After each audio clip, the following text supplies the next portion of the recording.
Victoria Ashford clutched her designer purse against her chest and stepped backward. Her eyes locked on the black man walking toward her broken-down Mercedes, and her free hand was already dialing 911. "Ma'am, I'm just here to help," Marcus said, stopping 10 feet away, his hands raised where she could see them. She didn't lower her phone. "I've already called someone." He nodded slowly, the way a man nods when he's seen this reaction 1,000 times before. "All right then." He turned back toward his truck. And that's when Victoria noticed the gentle way he moved, the quiet confidence in his shoulders. And something deep in her memory began to scream. She knew this man. She had loved this man. And 15 years ago, she had been the one who needed saving. Drop a comment with your city. Let's see how far this story travels. The Mercedes had been dead for 45 minutes. Victoria Ashford tried the ignition one more time, knowing it wouldn't work, hoping anyway. The engine gave her nothing, not even a click, just silence from a machine that cost more than most people's houses. She stepped out onto the gravel shoulder and looked both directions down the empty mountain road. Nothing, no cars, no houses, no cell signal, just pine trees and rock faces, and the kind of isolation that made a woman in 4-inch heels feel very, very small. "Perfect," she muttered. "This is just perfect." 3 hours ago, she had commanded a boardroom in Denver. 40 executives had hung on her every word as she closed a deal worth $50 million.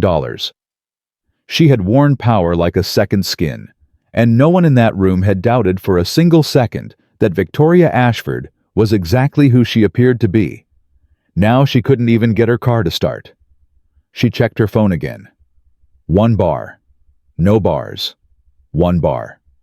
The signal teased her like it knew she was desperate. She walked 20 feet up the road, holding the phone above her head, like an idiot praying for enough connection to call roadside assistance. Nothing. The sound of an engine made her spin around. An old Ford F-250 crested the hill behind her. Its blue paint faded from years of Colorado sun. The truck slowed as it approached her disabled vehicle, and Victoria felt her stomach tighten with something she refused to name. The driver's door opened, and a man stepped out. He was tall, broad-shouldered, black. His work shirt had grease stains on the sleeves, and his jeans looked like they'd seen better days about a decade ago. He had the kind of hands that had spent a lifetime working, calloused and capable, and when he looked at her car, he tilted his head with the practiced assessment of someone who understood machines. "Engine trouble?" he asked. Victoria's grip tightened on her purse. She took a step backward, without meaning to, her body reacting before her mind could catch up. "I've already called for help," she said. The lie came out smooth, automatic. The man stopped walking. He was still a good 15 feet away, but he raised his hands slightly, palms out, the universal gesture of someone trying not to seem threatening. "All right," he said. "I'll wait until they get here then. Make sure you're safe." "That's not necessary." "Ma'am, this road doesn't see much traffic. Could be hours before anyone else comes by." "I said I'm fine." He nodded slowly. Something flickered across his face, a weariness that looked old and familiar, like a scar he'd learned to live with. He turned back toward his truck. Victoria watched him go, her heart pounding for reasons she couldn't explain. Relief, she told herself. That's what this feeling was. Relief that he was leaving. But he didn't leave.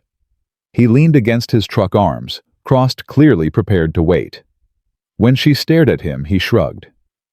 "Just making sure you're safe," he said. "I'll stay over here. Won't bother you. I don't need you to.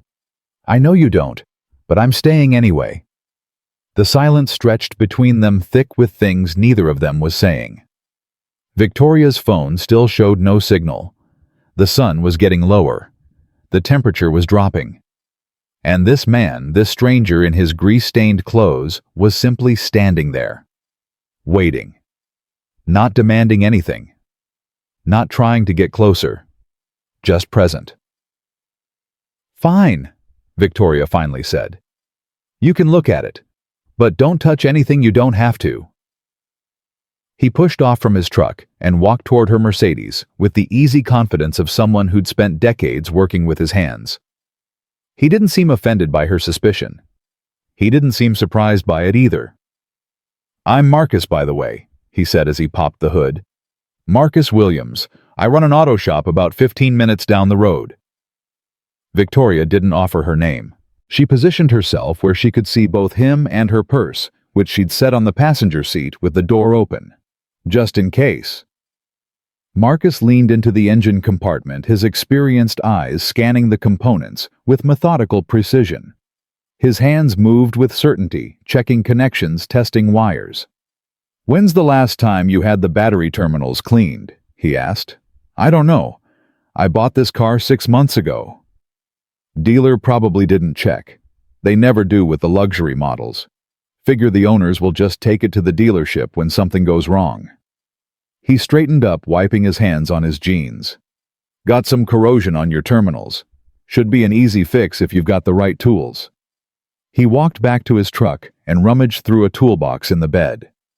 Victoria watched him the entire time, her body still tense with the kind of alertness that had become second nature over the years. When he returned with a wrench and a wire brush, she stepped back again. "You know," Marcus said quietly, not looking at her, focusing on the battery. "I've been doing this a long time, helping people on the side of the road. Most folks say thank you. Some folks offer money. A few folks look at me the way you're looking at me right now." Victoria's face flushed with something that might have been shame. "I don't know what you mean." "Sure you do." He still didn't look up. "I'm a black man in work clothes on a deserted road, and you're a woman alone with a broken-down car. I understand the math. I've been living that math my whole life." "I wasn't—" "Ma'am, you called 911 before I even got out of my truck. I saw you dial." Victoria's mouth opened, then closed. She had no response. Because he was right. "It's all right." Marcus continued, his voice carrying no anger, just a deep, tired understanding. "I'm not mad. I stopped being mad about it a long time ago. I just want to fix your car and get you back on the road safe. That's all I want." He worked in silence for a few minutes, cleaning the terminals, tightening connections. Victoria stood there, her certainty crumbling around her like a building with a compromised foundation. "Try it now," he finally said. She slid into the driver's seat and turned the key. The engine roared to life, smooth and perfect, as if it had never failed her at all. "Oh my God!" She couldn't hide her relief. "It works. It actually works. Just needed a little attention." Marcus closed the hood and wiped his hands on his jeans again. "Should be good to go. Might want to get those terminals replaced when you have a chance, but they'll hold for now." Victoria stepped out of the car, reaching for her purse. "Let me pay you, please. How much do I owe you?" "Nothing." She blinked. "I'm sorry." "Nothing. I don't charge for roadside help." "But you spent 20 minutes. "Wasn't 20 minutes. Wasn't even 10. He smiled, and something about that smile made Victoria's breath catch in her throat. It was warm, genuine. The kind of smile that made you feel like everything would be okay, even when nothing was. She had seen that smile before. "At least take my card," she said, pulling one from her purse with fingers that weren't quite steady. "If you ever need anything, legal help, business advice, anything, please call me." Marcus took the card, glanced at it. His eyebrows rose slightly. "Victoria Ashford, CEO, Ashford Logistics." He looked at her, really looked at her for the first time. "That's you, the Victoria Ashford. You've heard of me. Hard not to. You've been in the business papers a lot lately. That acquisition last year was all anyone could talk about." He slipped the card into his shirt pocket. "I'm impressed. Building something like that from nothing." "How do you know I built it from nothing?" "Because I read the article. The one in Forbes. From food stamps to Fortune 500. "That was you, right?" Victoria's carefully constructed composure cracked just for a moment. That article had exposed more of her past than she'd wanted anyone to know. The poverty, her mother's addiction, the shame of government cheese and second-hand clothes and never quite fitting in anywhere. "That was a long time ago," she said stiffly. "Doesn't make it less impressive." Marcus turned toward his truck, then paused. "You know I grew up poor too. Baltimore. My mom worked 2 jobs just to keep the lights on. I know what it's like to fight your way up from the bottom." Something shifted in Victoria's chest. A connection she didn't want to feel. A recognition she wasn't ready for. "I should go," she said. "Thank you for your help." "Drive safe, Ms. Ashford." He climbed into his truck, started the engine, and pulled back onto the road. Victoria stood beside her Mercedes and watched his taillights grow smaller and smaller until they disappeared around a curve. And that's when it hit her. Not gradually, not gently.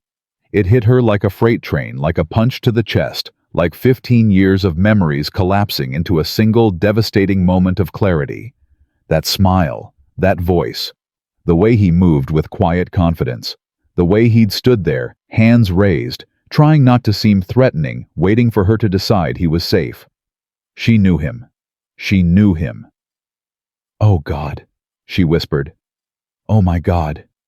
Her legs gave out, and she sat down hard on the gravel shoulder, her $4,000 suit getting dusty, her carefully maintained composure shattering completely. Marcus Williams. 15 years ago, his name had been Marcus Cole. He'd been a junior at Howard University pre-med working nights at an auto shop to pay his tuition. She'd been Tori Mitchell, a terrified freshman on a full scholarship, one bad grade away from losing everything. The night she met him, 3 drunk fraternity boys had cornered her outside the library. They'd blocked her path, made crude comments, used words that made her skin crawl. She'd frozen too scared to run, too proud to scream, trapped between fight and flight with no good options. And then Marcus had appeared. He hadn't yelled, hadn't thrown punches. He'd just stepped between her and them with that quiet confidence she'd recognized today, and he'd said in a voice that left no room for argument, "Walk away, now." They'd walked away. Marcus had offered to escort her back to her dorm. They'd ended up talking on the steps until sunrise, sharing dreams and fears and secrets they'd never told anyone else. He'd made her laugh. He'd made her feel safe. He'd made her feel seen in a way no one ever had before. When the sun came up, he'd kissed her, soft, gentle, like she was something precious. He'd promised to see her the next day. She never saw him again. 1 week later, he was gone. Dropped out. Disappeared. No explanation, no goodbye, no forwarding address. She'd searched for him desperately, asked everyone who might know, but Marcus Cole had vanished from Howard University, like smoke dissipating in wind. It had taken her 2 years to learn the truth. His mother had been diagnosed with terminal cancer. He'd gone home to take care of her, sacrificing his education, his future, everything, because that's who Marcus was. The kind of man who showed up. The kind of man who stayed. Victoria had been heartbroken.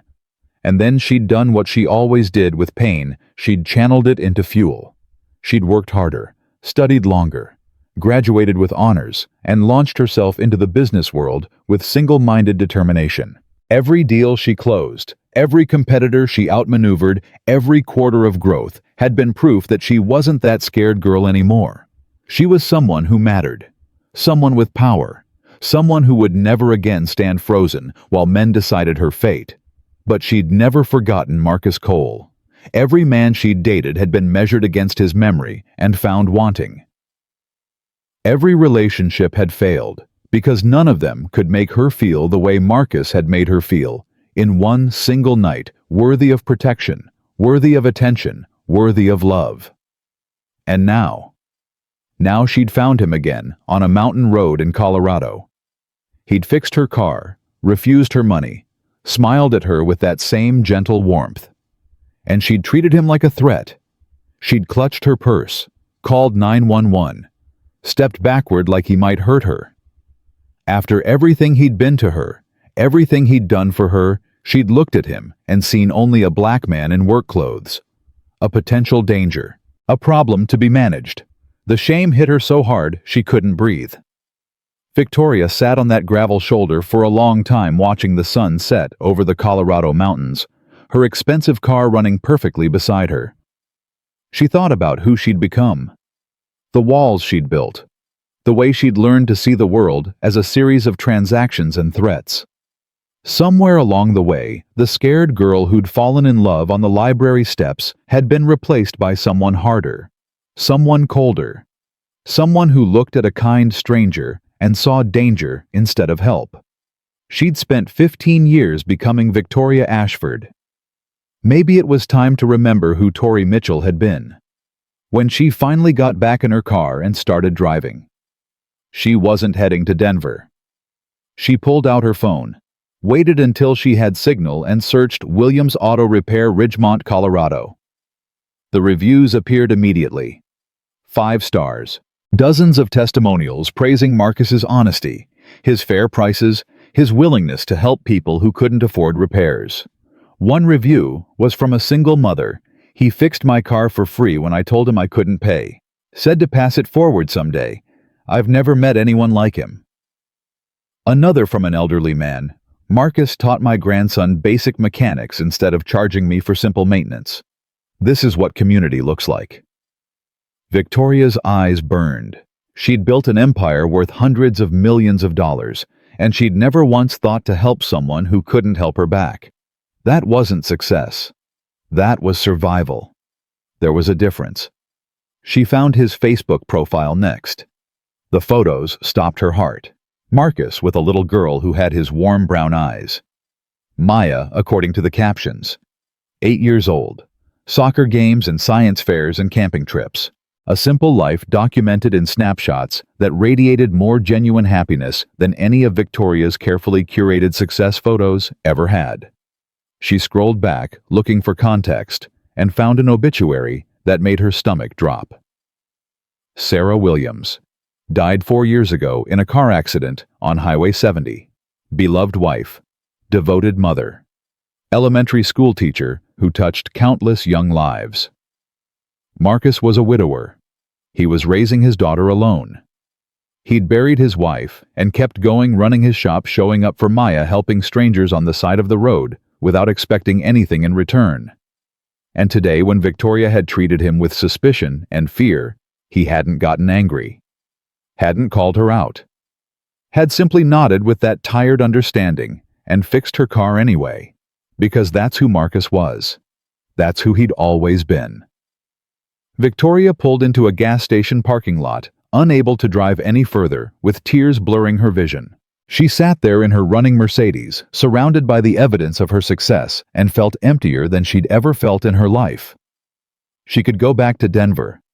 Go back to her penthouse and her board meetings and her life that made sense on paper but felt hollow in her chest. Or she could do something she hadn't done in 15 years. She could be brave. Victoria wiped her eyes, checked her reflection in the mirror, and started the car. She wasn't going to Denver tonight. She was going to Ridgemont. The drive took 45 minutes in the dark. Victoria spent every mile of it rehearsing what she would say and throwing out every version because nothing seemed adequate. How do you apologize for 15 years? How do you explain that the woman who clutched her purse in fear was also the girl who'd loved him with her whole heart? Ridgemont was small. Really small. One main street, a handful of shops, the kind of town where everyone knew everyone, and strangers stuck out like sore thumbs.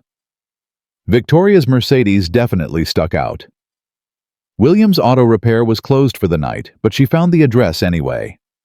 A modest building with a clean parking lot and a sign that looked like it had been hand-painted with care. She sat in her car, staring at the darkened shop, knowing Marcus was probably home right now, having dinner with his daughter, living the life he'd built without her. What was she doing here? What could she possibly say that would make any of this make sense? Her phone buzzed. An email from her CFO about tomorrow's meetings. A reminder that her real life was waiting in Denver, full of obligations and expectations, and the careful image she'd spent 15 years constructing. Victoria turned off her phone. Tomorrow, she would figure out what came next. Tonight, she just needed to sit with the knowledge that the first man she'd ever loved was alive, was here, was 15 minutes away. And she needed to decide if she had the courage to face him. Really face him. Not as Victoria Ashford's CEO, but as Tori Mitchell, the girl he'd saved on the library steps, who had never stopped wondering what if. The question burning in her chest wasn't whether Marcus would forgive her for today. It was whether she could forgive herself for the person she'd become. Victoria didn't sleep that night. She found a small motel on the edge of Ridgemont, the kind of place that still used actual keys instead of keycards, and she lay on the thin mattress staring at the ceiling until dawn crept through the curtains. Every time she closed her eyes, she saw Marcus's face. Not angry, not accusatory, just tired. The way he'd raised his hands to show he meant no harm. The way he'd nodded when she'd lied about calling for help, like he'd heard that lie 1,000 times before. She had become the kind of person Marcus needed to protect himself from. That truth sat in her chest like a stone.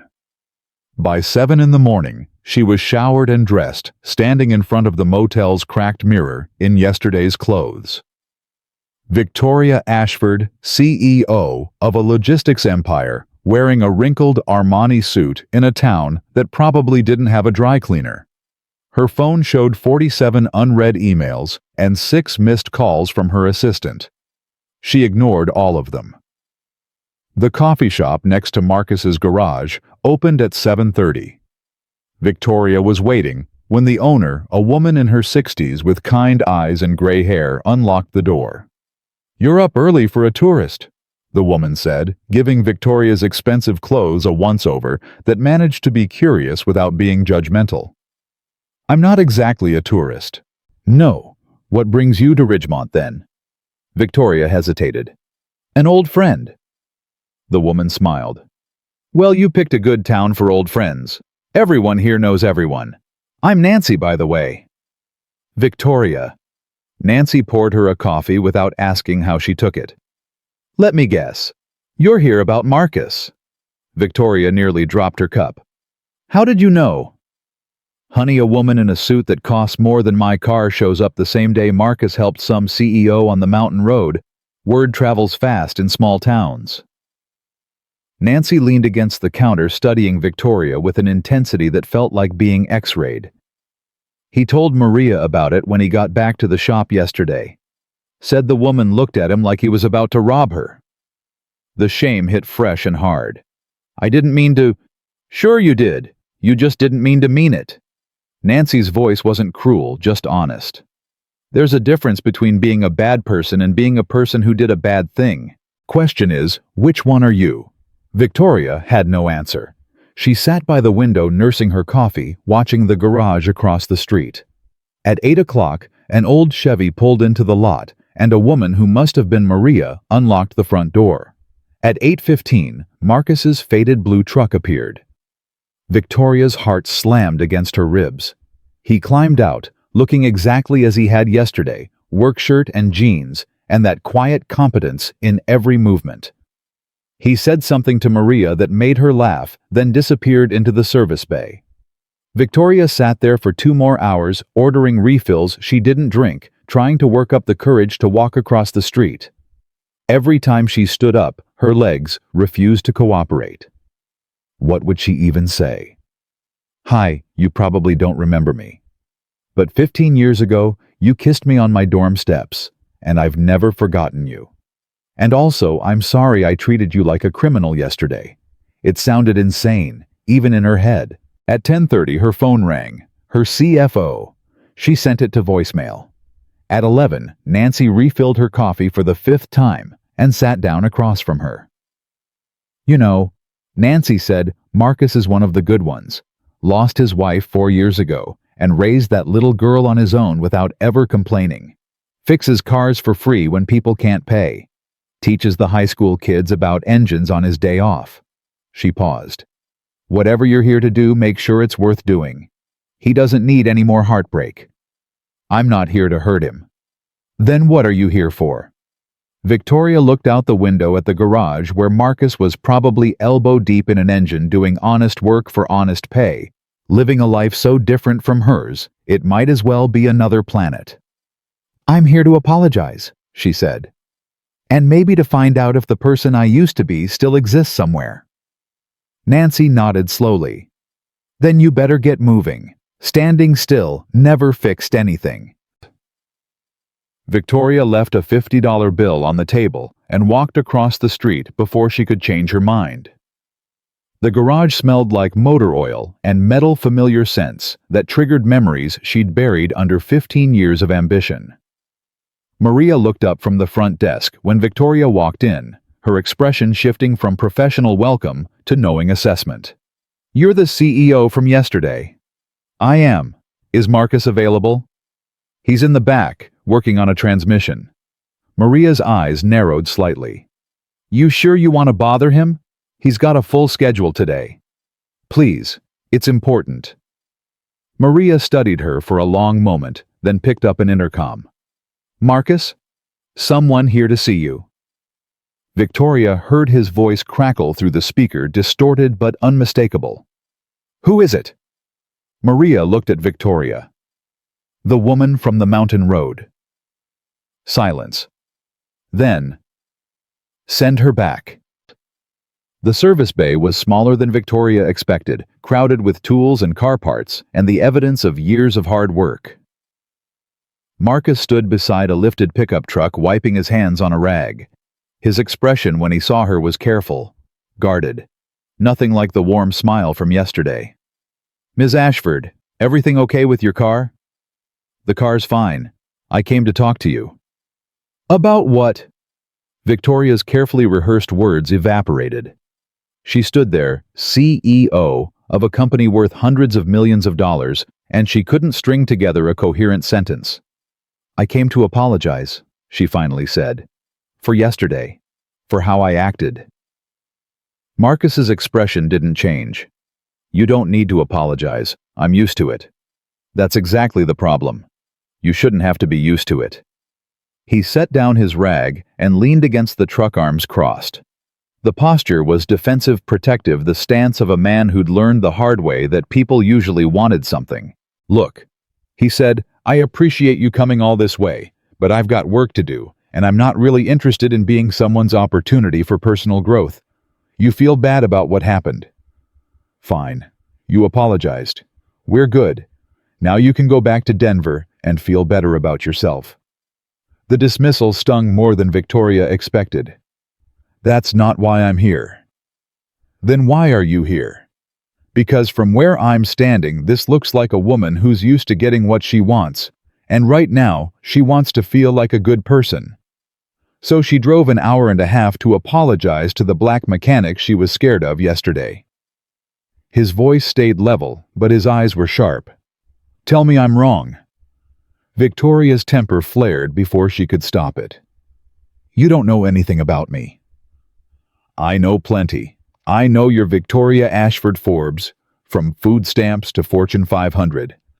I know you built a logistics empire from nothing, and you're worth more money than everyone in this town combined.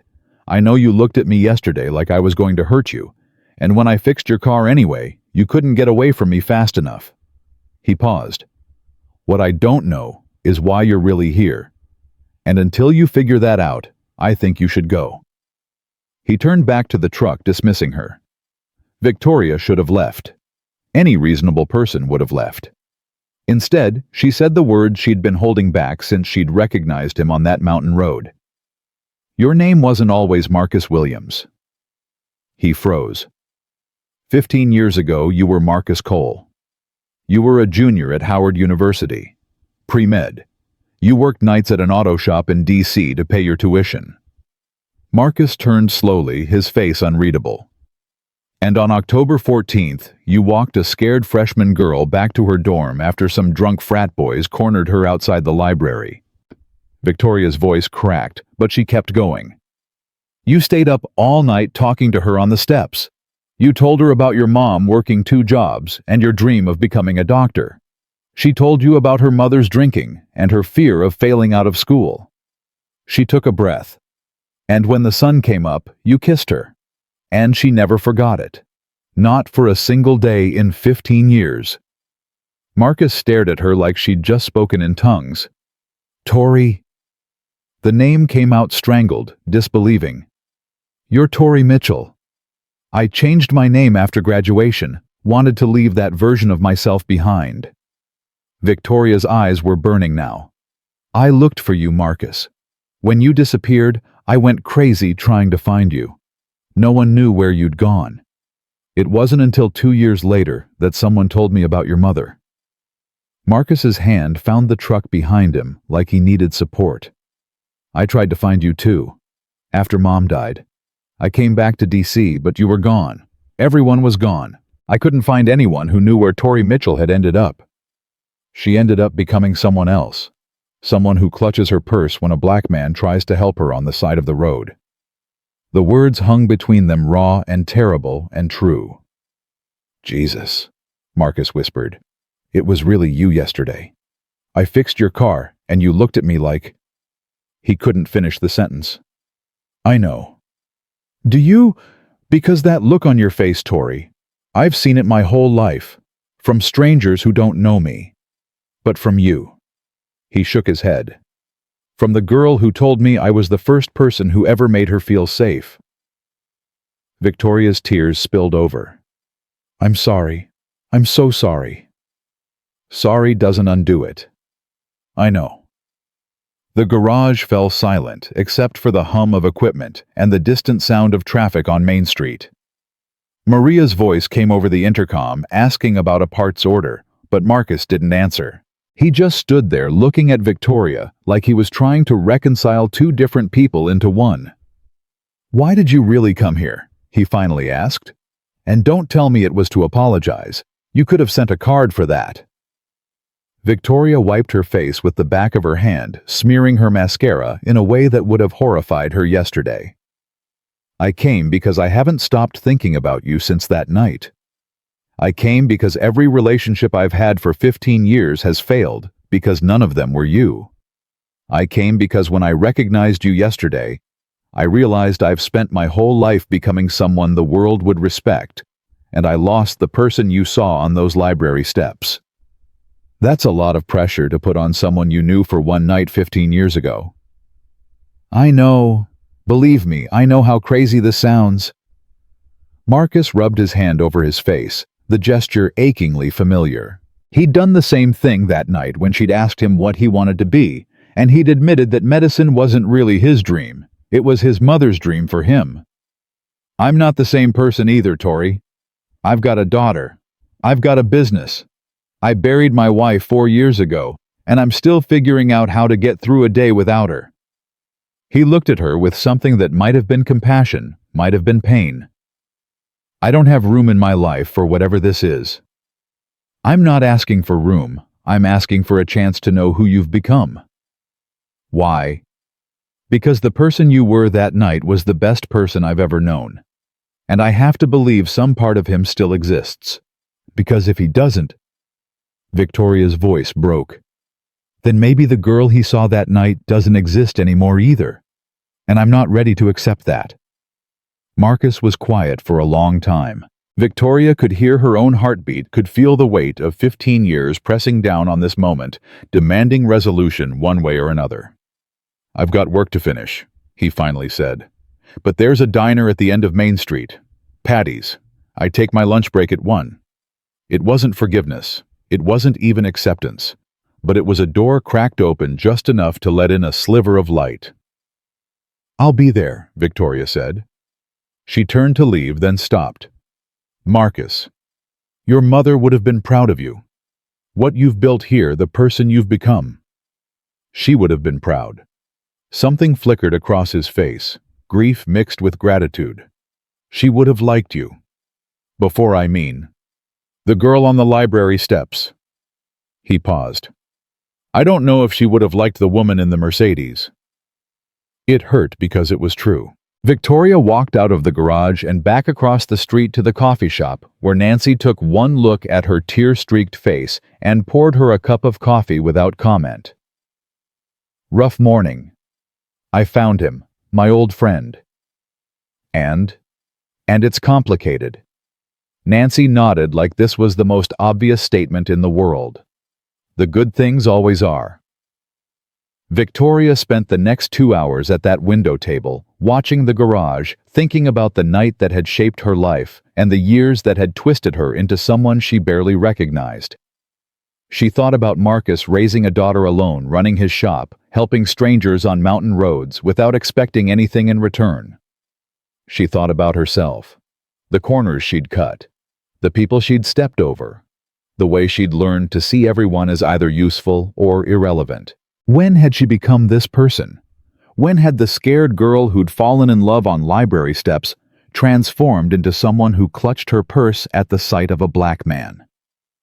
At 12:30, she walked to Patty's diner. The lunch crowd was sparse, a few locals nursing coffee and pie, the kind of people who nodded at strangers and didn't ask too many questions. Victoria took a booth by the window and ordered coffee she didn't want just to have something to do with her hands. Marcus arrived at 1 o'clock exactly. He slid into the seat across from her, his work shirt cleaned up, but still carrying the faint scent of motor oil.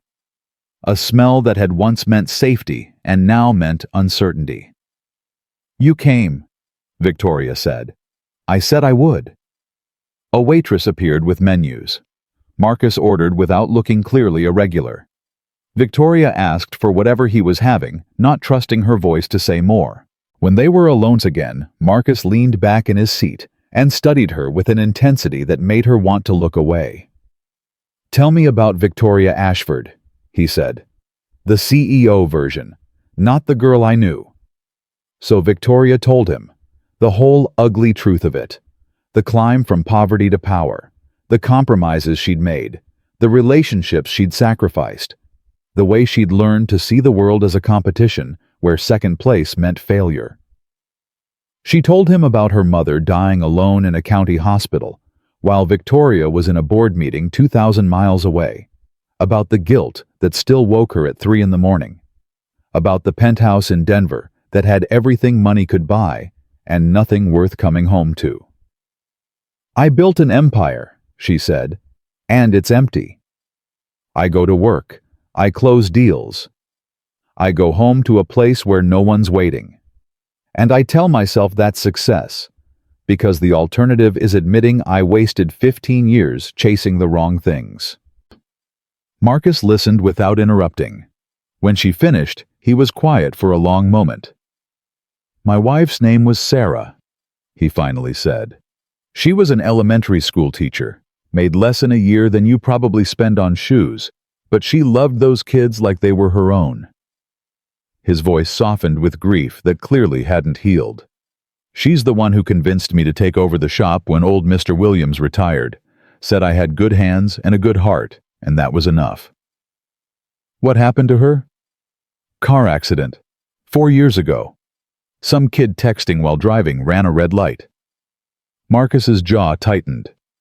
"Maya was 4. She doesn't remember much about her mom except feelings. But I remember everything. Every smile, every argument, every night she fell asleep on my shoulder watching bad TV. I'm sorry. So am I." He looked at her directly. "Sarah was the one who taught me that small lives aren't small, that happiness doesn't require money or power or Forbes articles. She was happy, Tori, genuinely happy, and she made me happy too." The comparison hung unspoken between them. Sarah had been happy with a modest life. Victoria had achieved everything society told her to want and found only emptiness. "What I don't understand," Marcus continued, "is what you want from me. From this." He gestured between them. "Because I'm not a project. I'm not something you can acquire to feel better about yourself. I'm a 40-year-old mechanic with a kid and a mortgage, and my life is nothing like yours." "I know that." "Do you?" "Because yesterday you looked at me like I was beneath you. Like my clothes and my truck and my job made me less than human." His voice carried no anger, just weariness. "And now you're sitting here telling me you've thought about me for 15 years. How am I supposed to reconcile those two things?" Victoria had no good answer. Because he was right. The woman who'd clutched her purse yesterday and the woman who'd never forgotten him were both her somehow coexisting in the same body, and she didn't understand how that was possible either. "I don't know," she admitted. "I don't know how I became someone who reacts that way. I don't know when fear replaced trust in my head. All I know is that when I recognized you yesterday, something broke open inside me. And I can't just go back to Denver and pretend it didn't happen. What do you want to happen? I want to know if there's anything left. Of us. Of who we were." Victoria's voice dropped to barely a whisper. "I want to know if the girl you kissed on those steps still exists somewhere inside me. Because I'm not sure anymore." Marcus was quiet for a long time. Their food arrived, but neither of them touched it. "Maya gets out of school at 3, he finally said.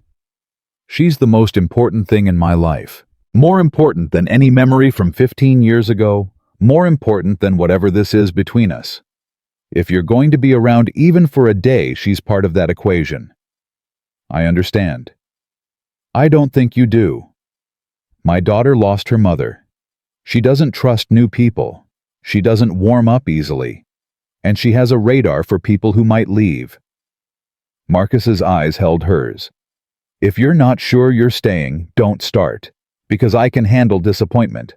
Maya can't take any more." The weight of that responsibility settled on Victoria's shoulders like a physical thing. "I'm not going anywhere," she said. "Not today, not tomorrow. I don't know what this is or where it's going, but I'm not running. We'll see." It wasn't trust. It wasn't acceptance. But it was something. A starting point. A place where two people who'd lost each other 15 years ago could begin to figure out who they'd become. Marcus looked at his watch. "I need to get back to the shop. I've got a transmission that won't fix itself." "Can I see you again?" "Tonight, maybe?" He hesitated. "Maya has soccer practice until 5. We usually grab dinner after. You could join us if you want, but I'm warning you she's protective. She's not going to make this easy." "I don't need easy. I just need a chance." Marcus stood, leaving cash on the table for their untouched food. "Patty's, 6 o'clock. Don't be late." He walked out without looking back. Victoria sat in that booth for another hour, watching the lunch crowd thin out, thinking about what she'd committed to. A daughter who'd lost her mother. A man still grieving his wife. A life so different from hers, it might as well be another planet. She should call her office, should check her emails, should be a CEO instead of a woman having a breakdown in a small-town diner. Instead, Victoria pulled out her phone and typed a message to her assistant. "Cancel my meetings for the rest of the week. Something personal came up." Then she went back to her motel room to shower and change and prepare for the most important dinner of her life. She had 6 hours to figure out how to make an 8-year-old girl believe she wasn't going to disappear. 6 hours to prove to Marcus that the woman who'd clutched her purse in fear was not the sum total of who she was. 6 hours to start becoming someone worthy of the chance she'd been given. Victoria arrived at Patty's at 5:45. She'd changed into the most casual clothes she had with her, which still looked expensive compared to everyone else in the diner. She'd wiped off most of her makeup. She'd practiced smiling in the mirror until she looked less like a CEO and more like a normal person. It didn't help.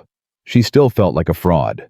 Marcus walked in at 6 o'clock, exactly, his hand resting on the shoulder of a small girl with braided hair and eyes that held far too much wariness for an 8-year-old. Maya Williams wore a soccer jersey that was slightly too big and cleats that were caked with mud, and she looked at Victoria like she was calculating threat levels.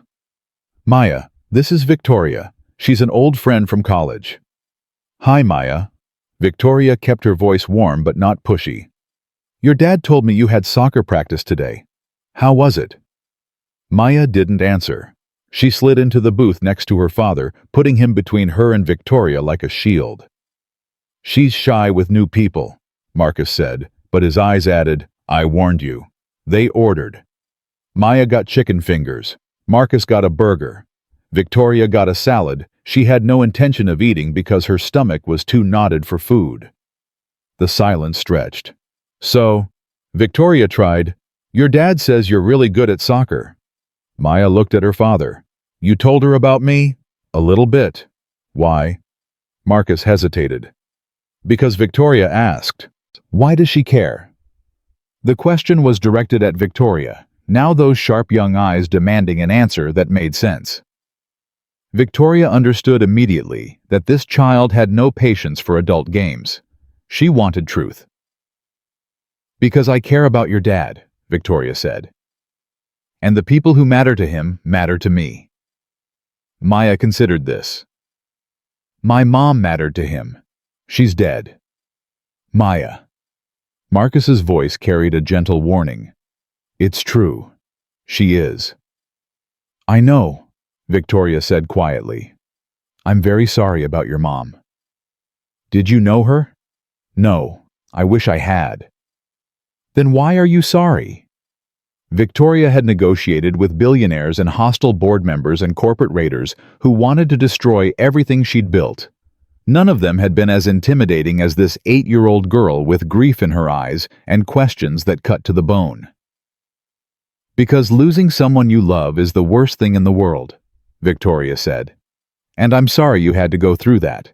Maya stared at her for a long moment. Then she turned to her father. "Can I have a milkshake?" The tension didn't exactly break, but it shifted. Marcus ordered the milkshake, and Maya spent the rest of dinner ignoring Victoria while chattering to her father about practice and school, and a boy named Tyler who'd tried to cheat during their math test. Victoria listened. She didn't try to insert herself into the conversation. She just watched Marcus with his daughter, the easy way they communicated the private jokes she didn't understand, the love that radiated between them like heat from a fire. This was what she'd never had. This was what all her money couldn't buy. When dinner was over, Marcus walked Victoria to her car, while Maya waited in his truck. "That was brutal," Victoria said. "That was actually pretty good. She usually doesn't talk at all when strangers are around. She thinks I'm going to hurt you. She thinks everyone's going to hurt us. It's how she protects herself." Marcus glanced back at his daughter, his face soft with love and worry. "Give her time. If you're actually going to stick around." "I told you I'm not going anywhere." "You told me a lot of things. Maya needs to see proof, not promises." Victoria nodded. "Then I'll prove it."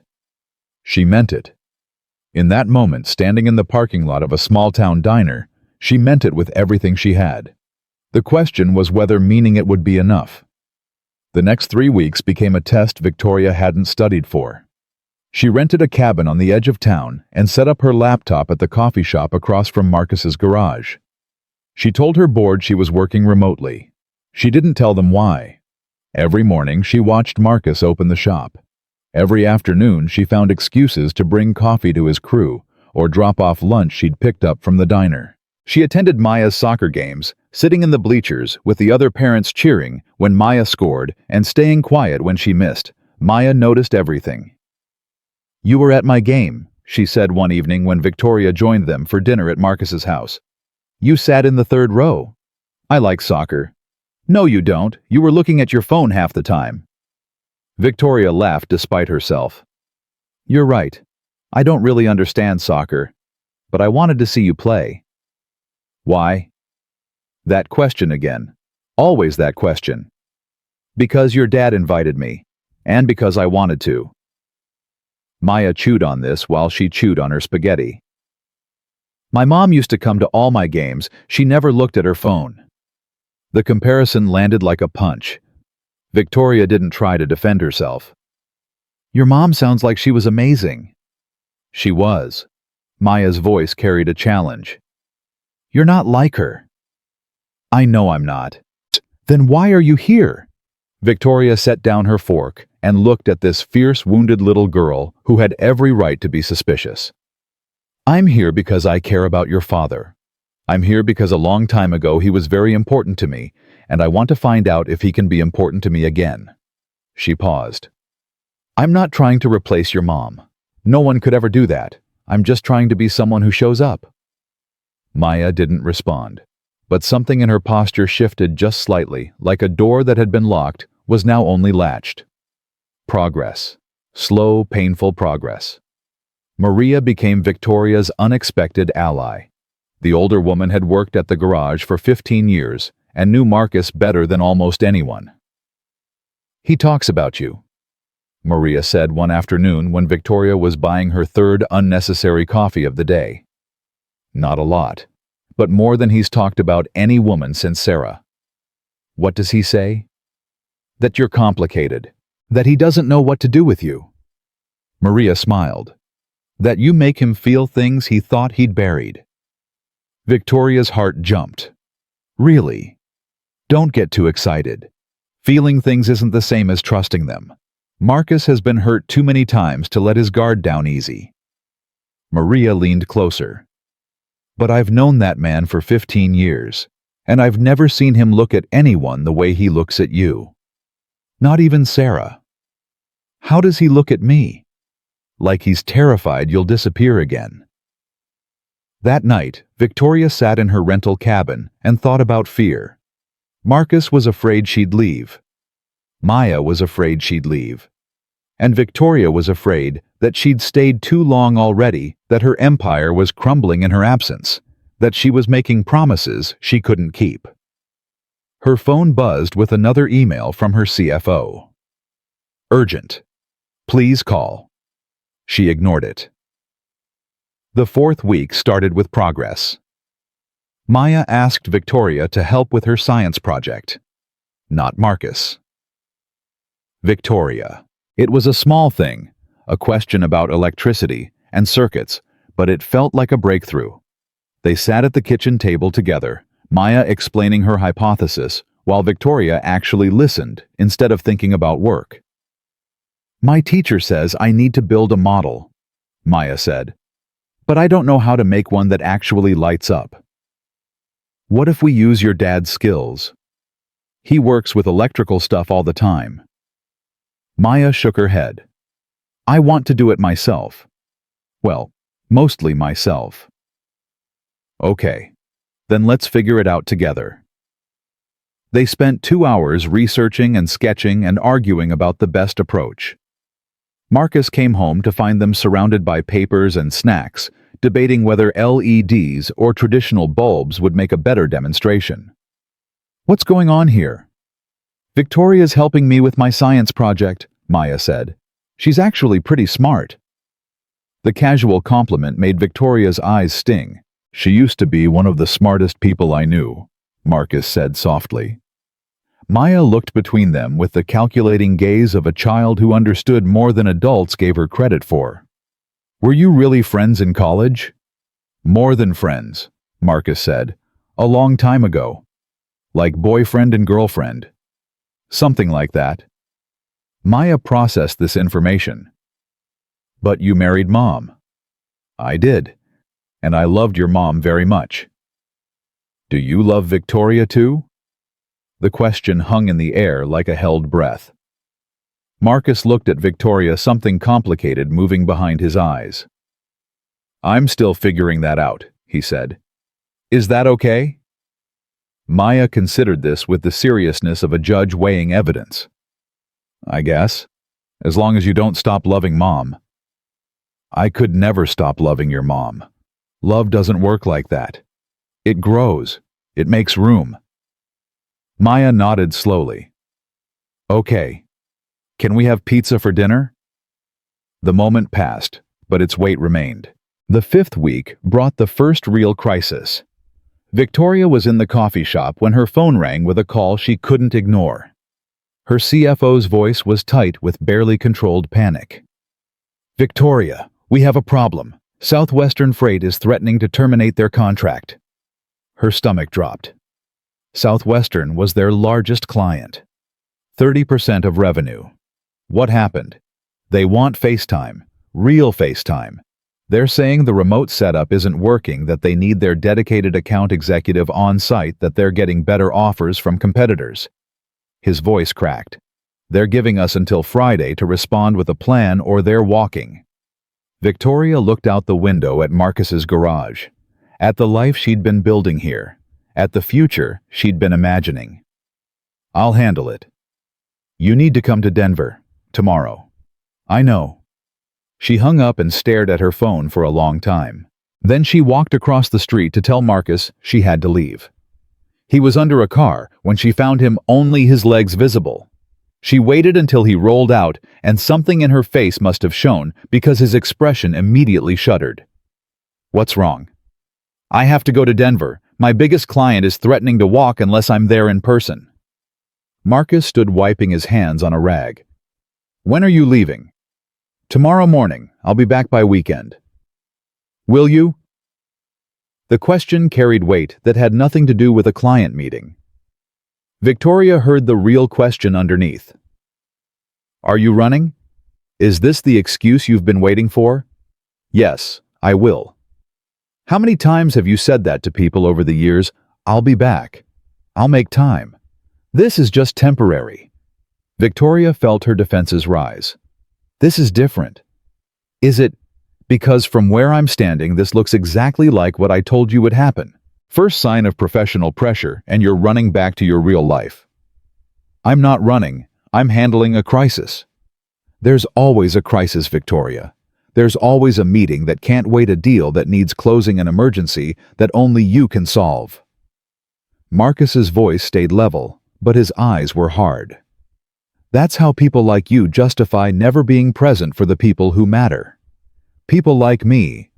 People who build empires instead of relationships. People who are more comfortable in boardrooms than living rooms." The accusation stung because it was true. Victoria had spent 15 years being exactly that person.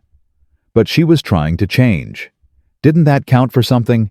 "I can't just let 30% of my company's revenue walk out the door.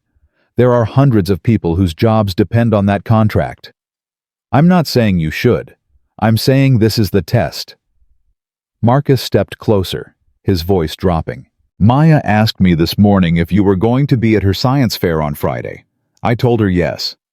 Are you going to prove me a liar?" Victoria's heart cracked. "The science fair is Friday." "You didn't remember." "I've had a lot on my mind." "Yeah, you have. That's the problem." They stood there in the garage, the smell of motor oil and metal between them, 15 years and 5 weeks collapsing into this single moment. "I'll be back for the science fair," Victoria said. "I promise." "Don't promise. Just do it." She flew to Denver that night instead of waiting for morning. The meeting with Southwestern Freight was scheduled for 10 a.m. Thursday. She spent Wednesday night in her empty penthouse preparing arguments and counter-arguments, marshaling data and projections, doing what she did best. But her mind kept drifting back to Ridgemont. To Marcus's face when she'd told him she was leaving. To Maya's science fair. The meeting went better than expected. Southwestern's CEO wasn't actually planning to leave. He was testing her commitment flexing power to see if she'd jump. When she laid out a restructuring plan that gave them more attention without requiring her constant physical presence, he accepted with a satisfied nod. "Good to know you still take us seriously, Victoria." She wanted to scream at him. Wanted to tell him that his ego games had almost cost her something far more valuable than his contract. Instead, she smiled and shook his hand and scheduled the follow-up calls that would keep him happy. By Thursday afternoon, the crisis was resolved. She could fly back to Ridgemont that night, be there in time for the science fair tomorrow. Then her board called an emergency meeting. The Southwestern situation revealed vulnerabilities in our client retention model, her CFO said. "We need to discuss structural changes." "Can it wait until Monday?" "Victoria, this is urgent." "Define urgent." "The kind of urgent where our stock price dropped 3% today because of leaked rumors about the Southwestern situation." Victoria closed her eyes, pressed her fingers against the bridge of her nose. "Schedule the meeting for tomorrow morning, 8 a.m. The science fair started at 6 p.m. Victoria, you know these meetings run long. Then we'll make sure this one doesn't." Friday morning, 8 a.m. Victoria sat at the head of the conference table, willing herself to focus while her mind calculated drive times and flight schedules. The meeting dragged. Every point led to 3 more points. Every solution raised new problems. By noon, they'd covered half the agenda, and Victoria's patience was fraying. "We need to break for lunch," someone said. "No!" Victoria stood. "We need to finish this now. I have somewhere to be." "More important than the company?" The question came from her CFO, and there was genuine confusion in his voice. In 15 years, Victoria Ashford had never put anything above the company. She'd missed funerals, missed weddings, missed her own mother's last days in the hospital because of board meetings. "Yes," she said, "more important than the company." The room went silent. "There's a little girl in Colorado who's presenting her science project tonight, and I promised her father I would be there." Victoria gathered her papers. "We're done here. Send me the minutes. I'll review them on the plane." She walked out before anyone could argue. The flight to Colorado took 90 minutes.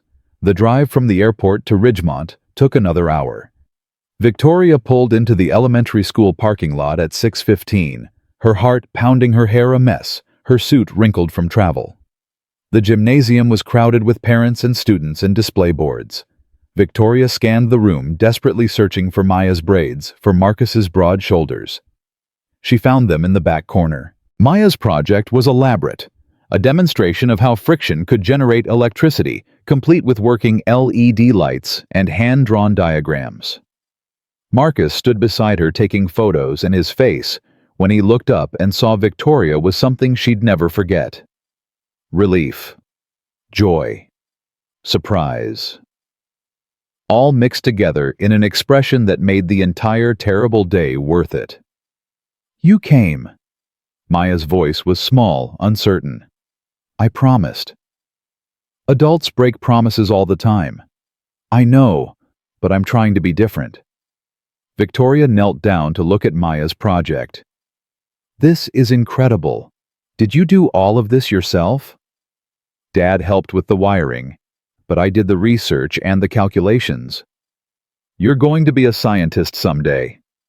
Maya almost smiled. Almost. The judges came by.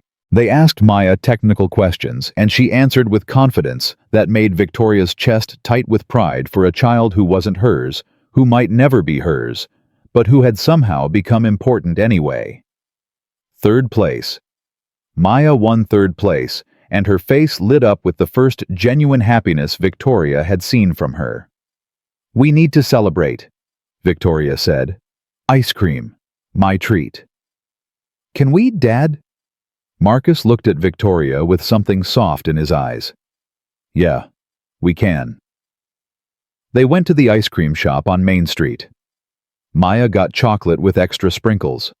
Marcus got vanilla, like the boring person Victoria teased him for being. Victoria got strawberry because it reminded her of college, of summer nights and simpler times. "Thank you," Marcus said quietly while Maya was distracted by her sundae, "for coming back." "I told you I would." "I know, but thank you for meaning it." Later. After Maya had been tucked into bed and the house was quiet, Victoria and Marcus sat on his front porch, sharing a silence that felt comfortable instead of heavy. "I talked to my board today," Victoria said.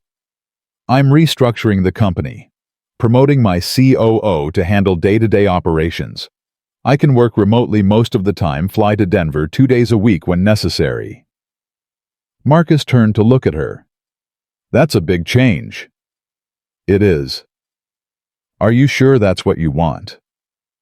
Victoria looked out at the quiet street, at the modest houses, and the ordinary lives being lived behind closed doors. A month ago, this would have seemed like failure, like giving up. Now it looked like freedom. "I spent 15 years building an empire that left me empty," she said. "I went home to a penthouse where no one was waiting. I achieved everything I thought I wanted, and none of it made me happy." She turned to face him. "You make me happy. Maya makes me happy." This stupid little town where everyone knows everyone makes me happy. I'm not giving up my company.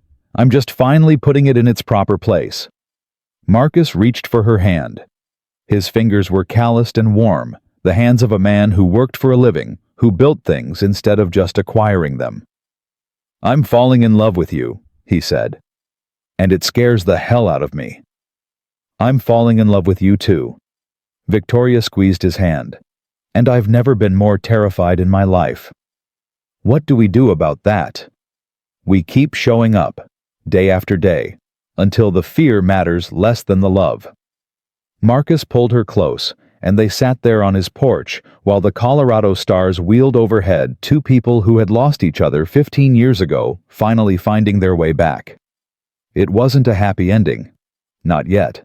There would be more tests. More moments when Victoria's old life would pull at her.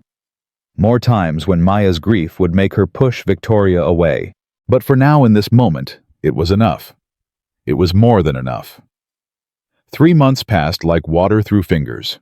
Victoria fell into a rhythm she hadn't known she was capable of. Mondays and Tuesdays in Denver, handling the meetings that required her physical presence. Wednesdays through Sundays in Ridgemont, working from the coffee shop, having dinner with Marcus and Maya, learning how to be part of something instead of apart from everything. It wasn't easy. Nothing worth having ever was.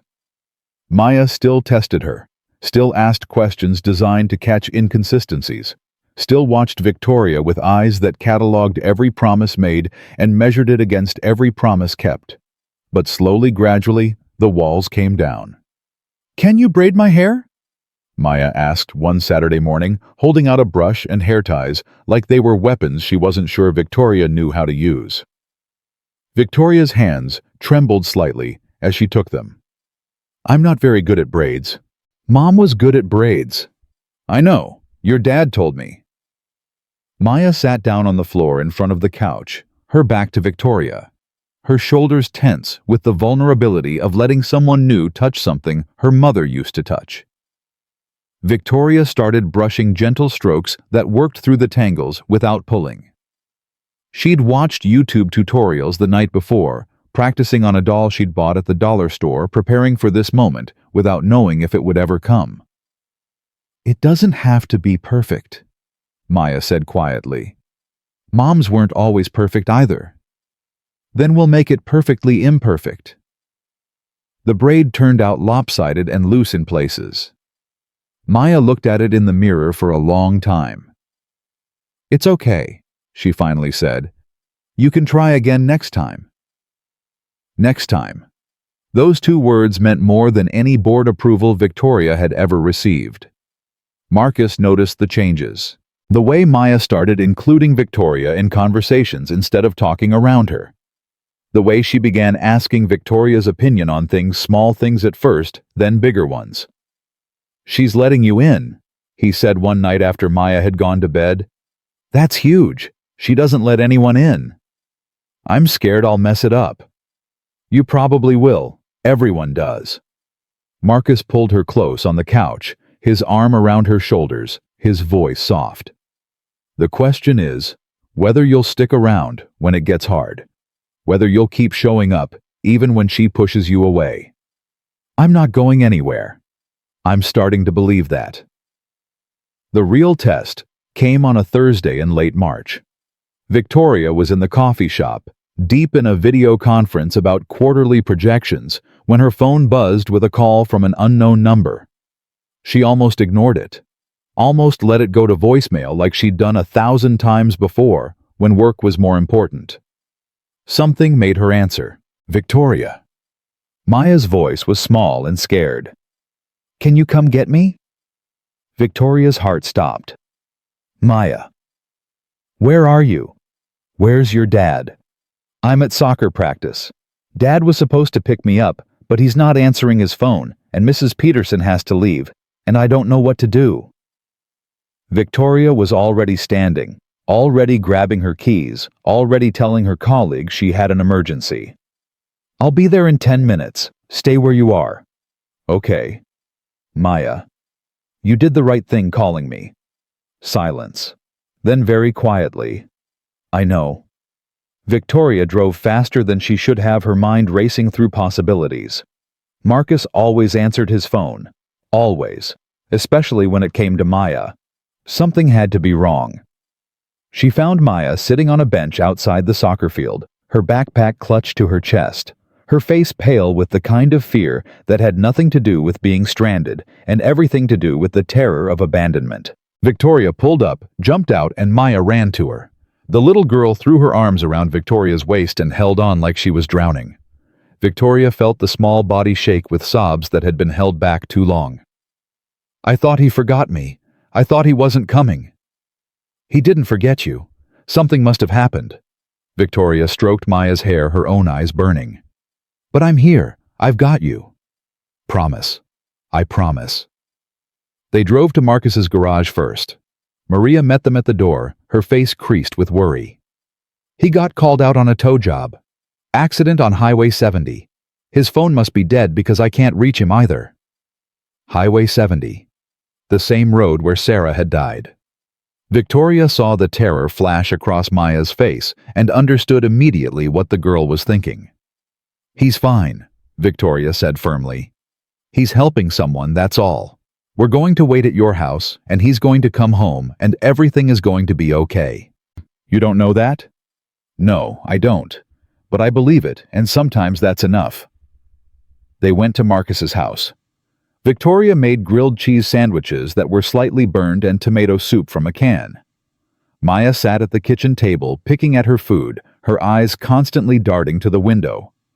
What if he doesn't come back? He will. But what if he doesn't like Mom? Victoria set down her own spoon and looked at this little girl who carried so much fear in such a small body. "Your mom's accident was a terrible thing. A random, awful thing that nobody could have prevented.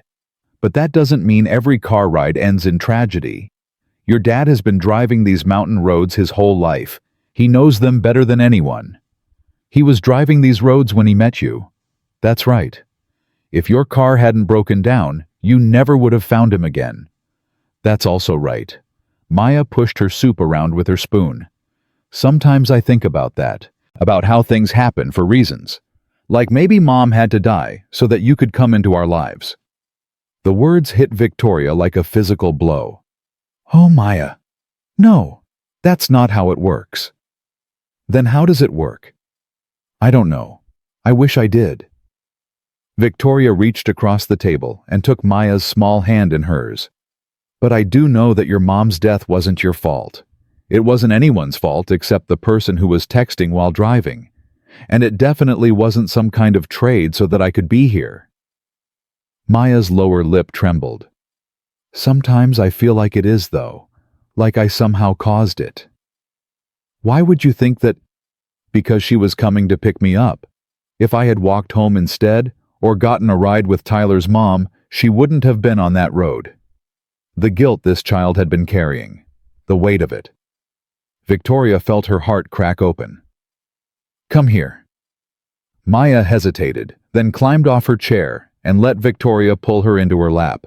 She was too big for this, really 8 years old and all legs and arms, but she folded herself into Victoria's embrace like a much younger child. "Listen to me. Your mom was driving to pick you up because she loved you, because picking you up from school was part of her day, part of the ordinary routine of being your mother. She wasn't on that road because of anything you did. She was on that road because that's where parents go when they pick up their kids." Victoria's voice caught, but she kept going. "The accident happened because someone else made a terrible choice. Not you. Never you." Maya cried then. Really cried, the kind of sobbing that shook her whole body, releasing grief that had been bottled up for 4 years. Victoria held her through all of it, rocking gently, murmuring words that probably didn't matter, because it was the presence that counted. The being there, the not letting go. That's how Marcus found them. His truck pulled into the driveway and Maya's head snapped up at the sound. She scrambled off Victoria's lap and ran to the door, throwing it open before her father could even get out of the vehicle. "Daddy!" Marcus caught her in his arms, lifting her off the ground. His face a mixture of confusion and concern. "Hey, baby, What's going on? Why are you crying? I thought you weren't coming back, like Mom. Marcus's eyes found Victoria's over Maya's head. She saw the question there, the need for explanation. Your phone died, Victoria said. Maya called me when you didn't show up for pickup. We've been here waiting. Something shifted in Marcus's expression. Gratitude, relief, and something deeper that looked like the moment when you realize the person you've been trusting has proven themselves worthy of that trust. I'm so sorry, baby girl.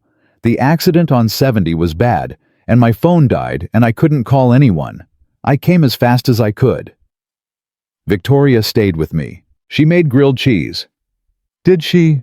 It was burned, but I ate it anyway. Marcus laughed a wet sound that was half relief and half something else. He set Maya down and pulled Victoria into a hug that included all three of them. Thank you, he whispered against her hair. Thank you for being here. There's nowhere else I'd rather be. Later, after Maya was asleep, Marcus and Victoria sat on the porch in their usual spot. She told me something tonight, Victoria said, about feeling guilty for Sarah's death. Marcus's face crumpled. She's mentioned that to her therapist. I didn't know it was still so present. She thinks Sarah died because she needed to be picked up from school. She's been carrying that for 4 years. Jesus. Marcus rubbed his hands over his face. I thought I was helping her. Thought I was doing everything right. You are doing everything right, but some things can't be fixed by parents. They have to be worked through. She let you hold her. She let you comfort her. She did. Marcus turned to look at Victoria, his eyes shining in the darkness. Do you know what that means? She hasn't let anyone except me hold her like that since Sarah died. Not her grandmother. Not her teachers. No one. The weight of that trust settled on Victoria's shoulders. Heavy. Sacred. I'm going to mess this up sometimes, she said. I'm going to make mistakes. I'm not Sarah. I don't know how to be a mother. Sarah didn't know how to be a mother either. Not at first. She figured it out day by day. Marcus took her hand. That's all any of us can do. The next morning, Maya came downstairs wearing the lopsided braid Victoria had done the week before, somehow preserved through sleep. Can you fix it? She asked, holding out the brush. Victoria took it without a word and began working through the tangles. This time, the braid came out better. Still not perfect, but closer. Thanks, Mom V. Victoria's hands froze. What did you call me? Maya's face was carefully neutral, but her eyes held a vulnerability that broke Victoria's heart. Is that okay? I wanted to call you something different from Mom Sarah, so they're both special. That's more than okay. Victoria's voice cracked. That's perfect. Maya turned around and hugged her quick and fierce, then pulled back before either of them could cry. I'm going to miss the bus. Go. I'll see you at dinner. Maya ran out the door, and Victoria stood in Marcus's kitchen holding a hairbrush trying to remember how to breathe. Marcus found her like that 5 minutes later. She called me Mom V, Victoria said, still not quite believing it. I heard. He crossed to her, took the brush from her frozen hands, set it down on the counter. Are you okay? I don't know. I think so. She looked up at him, tears streaming down her face. I never thought I'd have this. Any of this. I built a company and made money and achieved everything I was supposed to want. And I never once imagined that a little girl calling me Mom V would mean more than all of it combined. Marcus kissed her forehead, her cheeks, her lips. Soft and gentle, the way he'd kissed her 15 years ago on those library steps. Welcome to the family, he said. 2 weeks later, Marcus drove Victoria to Boulder to meet Linda Sarah's mother. She asked to see you, he explained during the drive. She's been hearing about you from Maya, and she wanted to meet the woman who's becoming part of her granddaughter's life. Victoria's stomach was in knots. What if she hates me? She won't. You don't know that. I know Linda. She's not capable of hate. Sarah got her kindness from somewhere. Linda's house was modest and warm, filled with photos of Sarah at every age. Victoria studied them, while Marcus made tea in the kitchen, seeing the woman Maya would become in 20 years, understanding why her absence had left such a hole. She was beautiful, Victoria said, when Linda caught her looking. She was, inside and out. Linda sat down in a worn armchair that looked like it had held 1,000 conversations. Marcus tells me you've been good for Maya. I'm trying. Trying is all any of us can do. Linda studied Victoria with eyes that missed nothing. He also tells me you knew each other before, in college. We did. We met my freshman year. He walked me home one night when I was in trouble. And then he disappeared. His mother got sick. He had to leave school. Linda nodded slowly. He told me about that, about you. The girl he never forgot. She leaned forward. I need to ask you something, and I need you to answer honestly. Anything. Do you love him? Really love him, not as a memory from 15 years ago, but as the man he is now? Victoria didn't hesitate. Yes, I love the man he is now, the father he's become, the person who raised Maya alone after losing his wife, the person who helped a stranger on a mountain road without expecting anything in return. She took a breath. I fell in love with a memory 15 years ago, but I'm in love with the reality now. Linda was quiet for a long moment. Then she stood and left the room, returning with an envelope that looked like it had been opened and resealed many times. Sarah wrote this a week before she died. She knew the cancer was winning, and she wanted to leave instructions for Marcus. Linda's voice shook. She was very specific about what she wanted. Cancer. Marcus told me it was a car accident. The accident happened while she was driving to a treatment appointment. She'd been fighting breast cancer for 2 years. The doctors thought she had more time, but... Linda wiped her eyes. She was trying to beat it, for Maya, for Marcus, but she was also realistic enough to prepare for the possibility that she wouldn't. Victoria's understanding of everything shifted. Sarah hadn't been taken suddenly without warning. She'd had time to think about what would come after. Time to write letters. She wrote this for whoever came next, Linda said, holding out the envelope. For the woman Marcus would eventually love again. She wanted that woman to know she had her blessing. Victoria's hands shook as she took the letter. Are you sure I should read this? Sarah was sure. That's all that matters. The letter was handwritten, Sarah's neat cursive filling 2 pages with words that reached across the divide between life and death. Dear unknown woman who loves my husband. It began.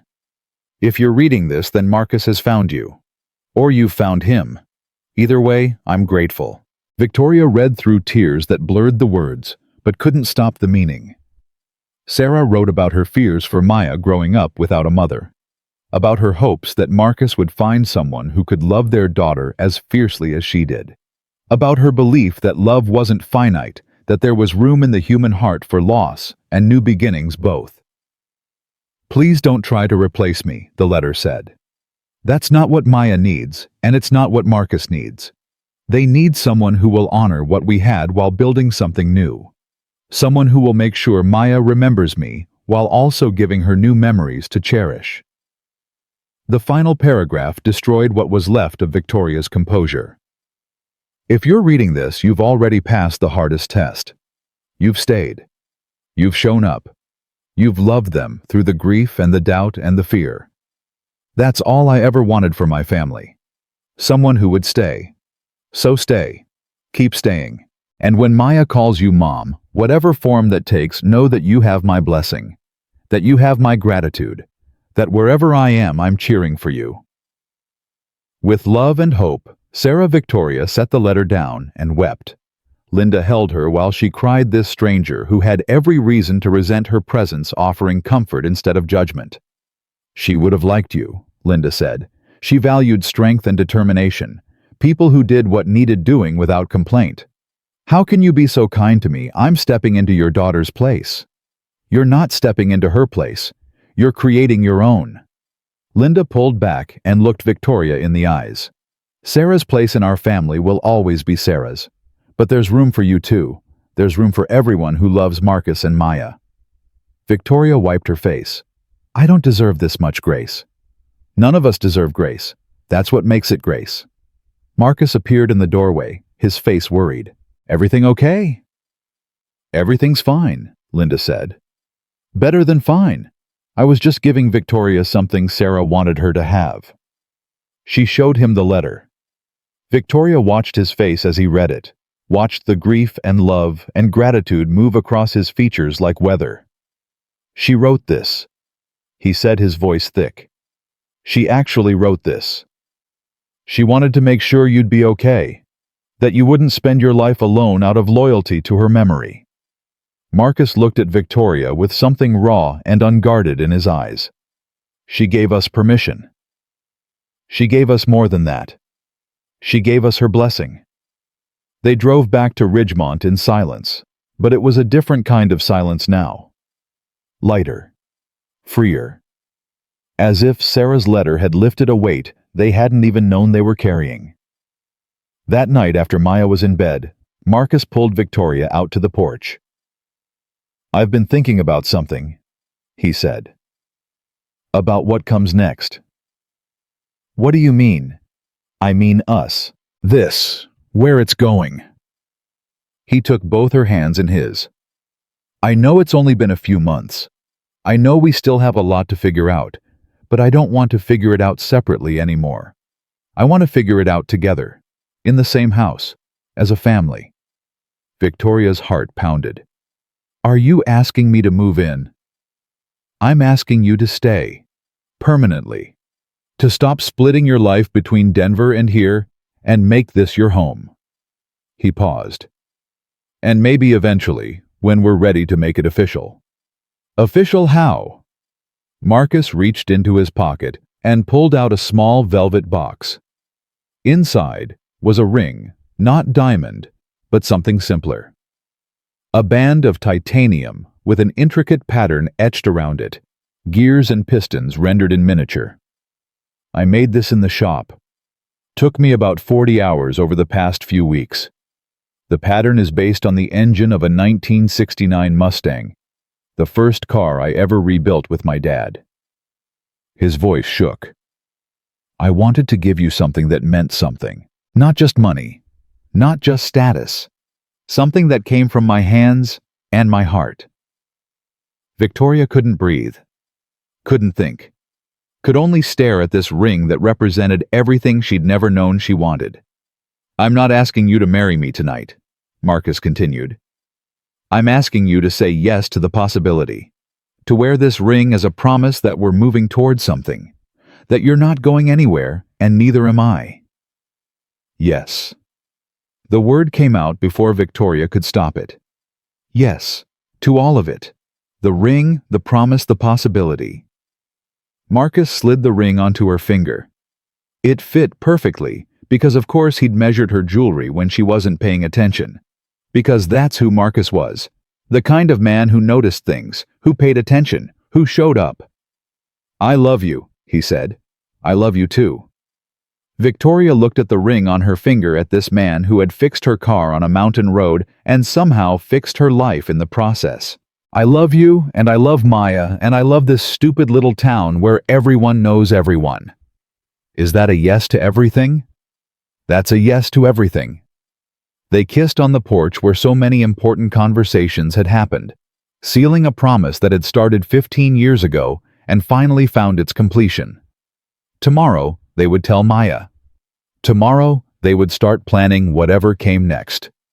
But tonight, they just held each other, two people who had found their way back against impossible odds, grateful for second chances and mountain roads, and the kind of love that survived everything life could throw at it.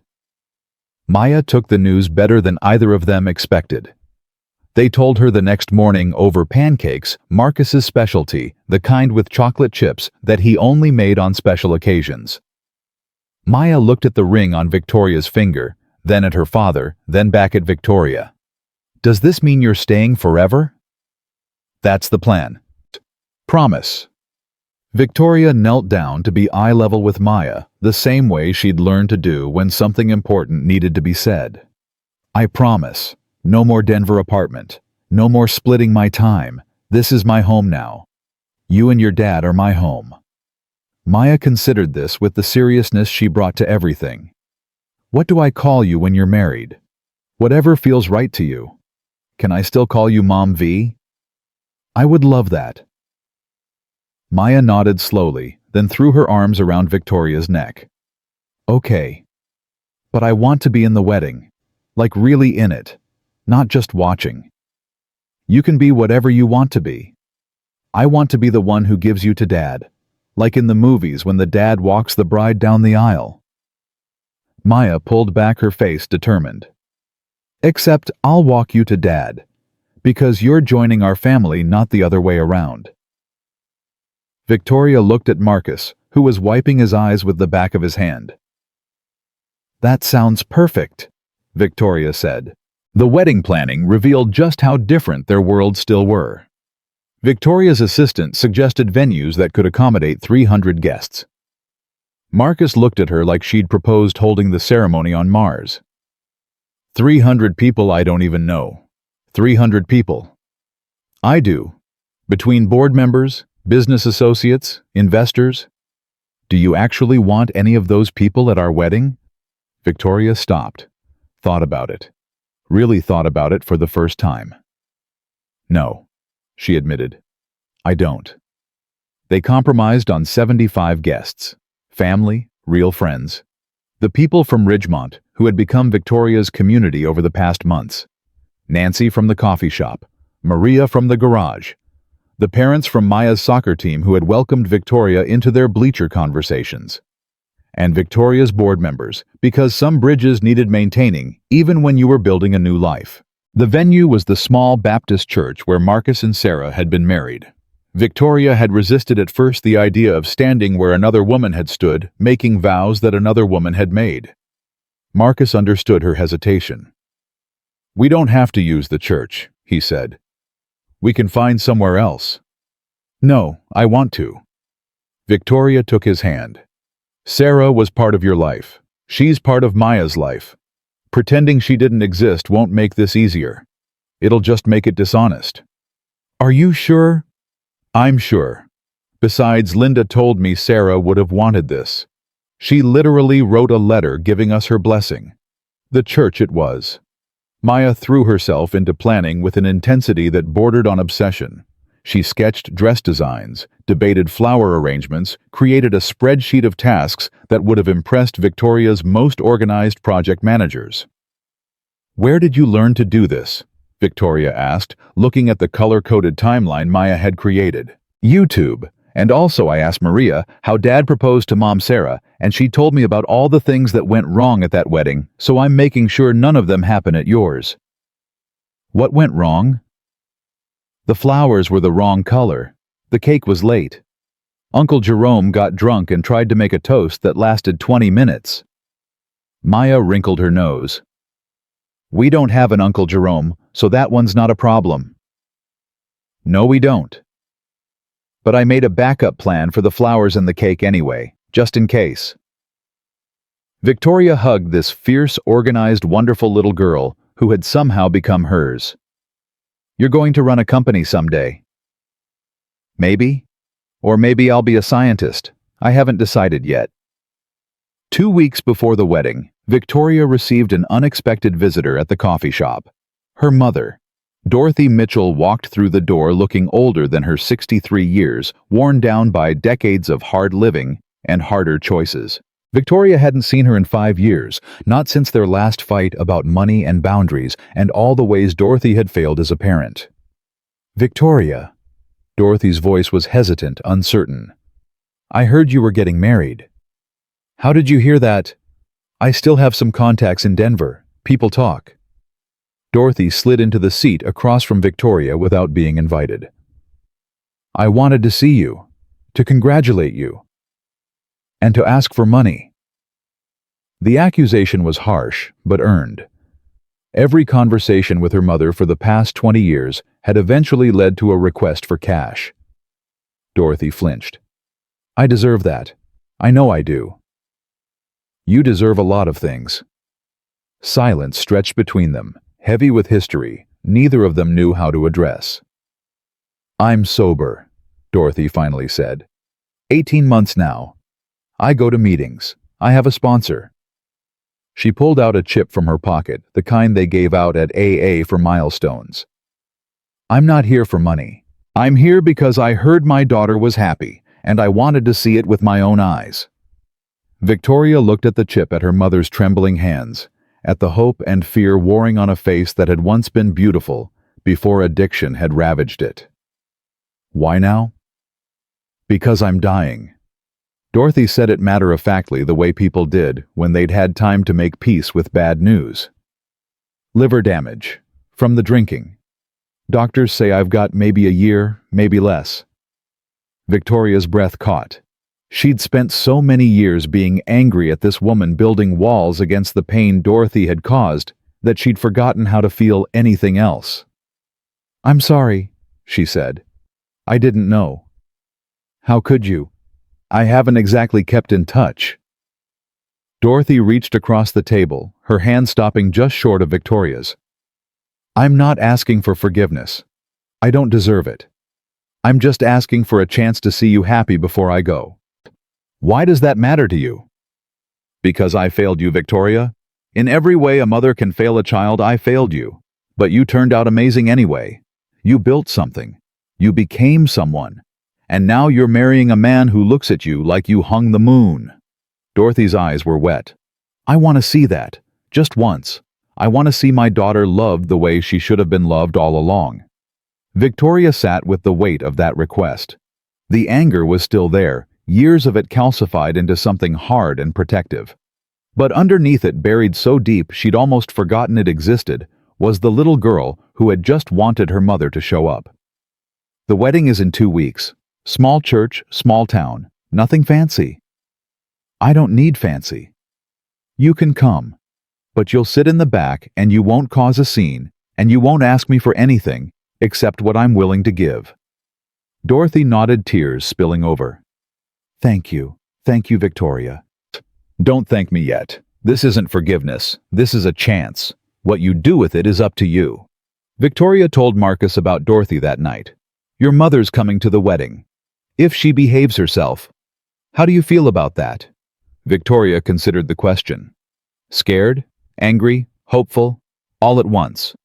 She leaned against him on their porch, drawing comfort from his solid presence. She says she's dying.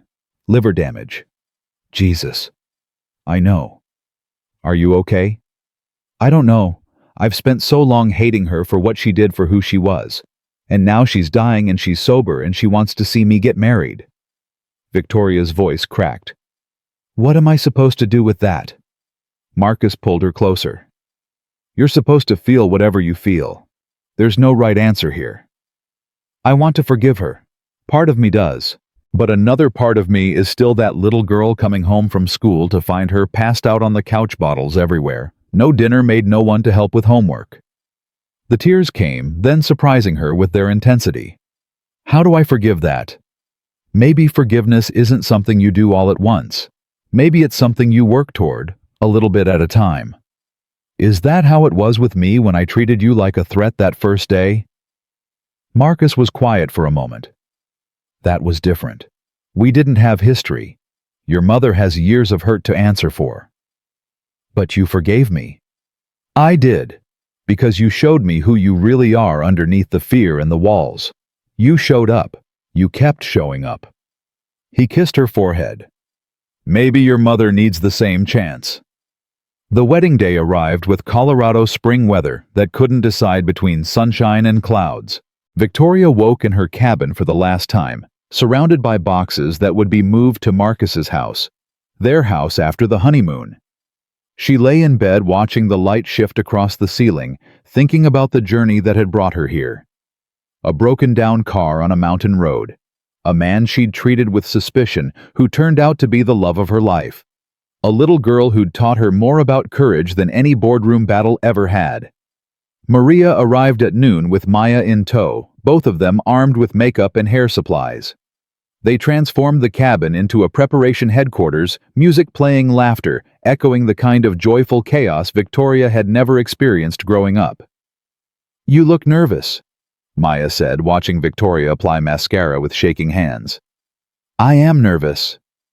"Why? Dad loves you. I love you. What's there to be nervous about? What if I mess it up? What if I'm not good at being married? What if I'm not good at being a stepmother?" Maya took the mascara from Victoria's hand and set it down. "You're already good at being a stepmother. You've been doing it for months." "Have I? You came to my soccer games. You helped with my science project. You held me when I cried about Mom." Maya's eyes were serious beyond her years. "That's what mothers do. You're already doing it." Victoria pulled Maya into a hug that smeared her not quite finished makeup. "When did you get so smart?" "I've always been smart. You just didn't notice because you were too busy being scared." "I'm still scared." "That's okay. Dad's scared too. He told me this morning that he's afraid he's not good enough for you." "That's ridiculous." "I know. That's what I told him. I said Dad, Victoria gave up a penthouse in Denver to live in our small house in a tiny town. She's not worried about good enough." And he said I was right. "You were right." "I'm always right." Maya grinned. "Now fix your makeup. We have a wedding to get to." The church was packed. Victoria stood in the small anteroom, peeking through the crack in the door at the gathered crowd. She saw Marcus at the altar, looking uncomfortable in a suit, but handsome in a way that made her heart ache. She saw Maria dabbing her eyes in the front row. She saw Nancy from the coffee shop and Jake from the garage, and all the people who had become her community. And in the back row, sitting alone and looking terrified, she saw her mother. Dorothy had dressed carefully, modestly, her hair neat, and her hands folded in her lap. She looked like someone who wasn't sure she belonged, but was trying desperately to be worthy of being there. Victoria felt something shift in her chest. "Ready?" Maya asked, appearing at her elbow in a dress she'd picked out herself, a deep purple, that made her brown skin glow. "Almost." Victoria looked at Maya. "I need to do something first. Can you wait here?" "Sure." Victoria walked down the side aisle, her wedding dress rustling against the wooden pews, and stopped in front of her mother. "Victoria." Dorothy's voice was barely a whisper. "You look beautiful." "Thank you for coming." "Thank you for letting me." Victoria stood there looking at this woman who had failed her in so many ways, who had left scars that would never fully heal, who was dying and sober, and trying so hard to be someone different than who she'd been. "I'm not ready to forgive you," Victoria said quietly. "I don't know if I ever will be, but I'm ready to try." Dorothy's face crumpled. "That's more than I deserve." "Yes, it is."